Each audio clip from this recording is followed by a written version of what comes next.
Sir, give us a snapshot from what you have observed. How does it look like?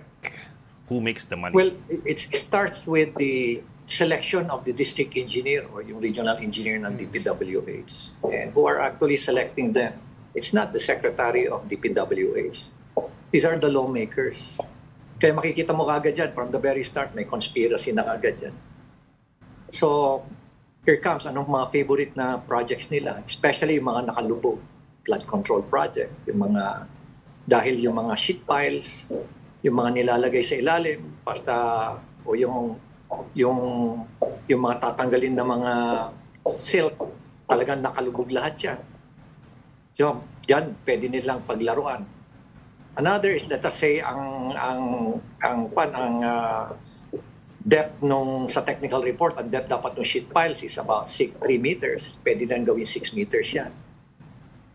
Kaya kita mo talaga, ang haba-haba niyan. So, ilan thousands and thousands of sheet piles. At bawat sheet piles talagang ang taas-taas ng cost niyan sa detailed unit price analysis. Same thing with asphalt overlay, yung mga road opening, yun ang mga gustong-gusto nilang mga project kasi talagang pwede nilang itaas yung cost niyan sa detailed unit price analysis. Same thing with the cat's eye, yung mga safety barriers, yung mga solar lights. Yan, paborito nila yung solar lights na yan. So, kung titingnan mo, based dun sa nireport sa akin ng isang contractor at mga suppliers at sa mga resources na rin natin, these are organic personnel.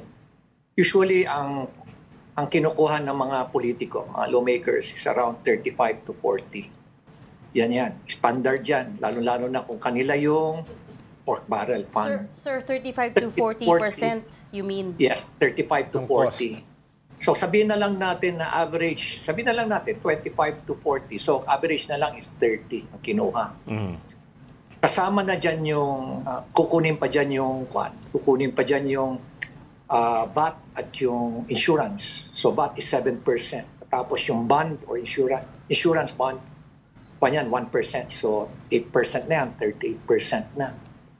Kukunin pa nung implementing agency around 12%, 10 to 12%. Usually yan, nagre-range siya ng 10 to 15% yung implementing agency. So that is the DPWH. So 12% na lang, average. So, nakita nyo na siguro, 38 plus 12, that's already 50. 50.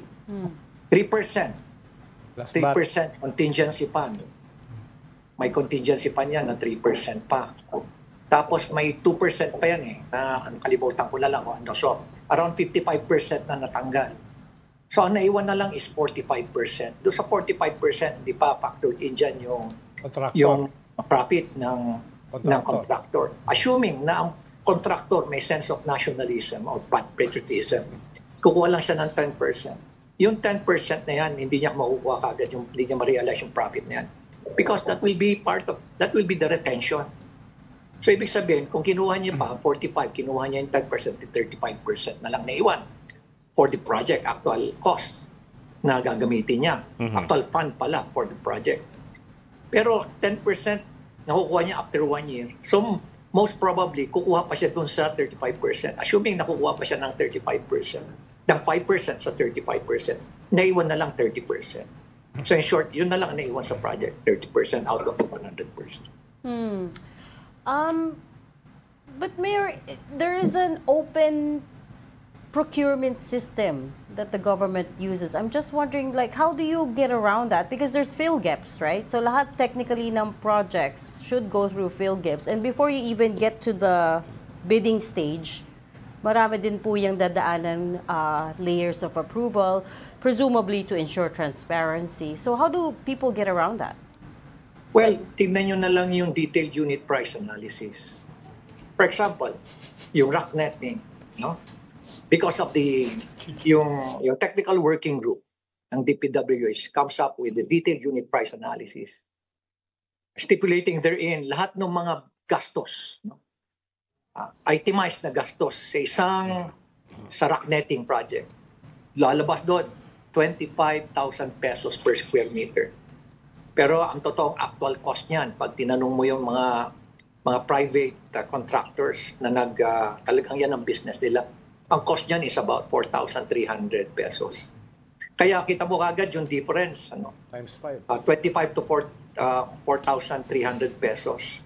That's about 21,000 pesos ang difference. Kaya kaya na nilang laruin yun. Kaya na nilang kumuha ng 40,000. Kasi approved naman yung detailed unit price analysis. May approval yan. So you're saying, Mayor, may collusion not just among the contractors but as well with the bidding agency or the agency that bids it out. It's structural. It's an highly organized crime. Meron silang kwan dyan PhD.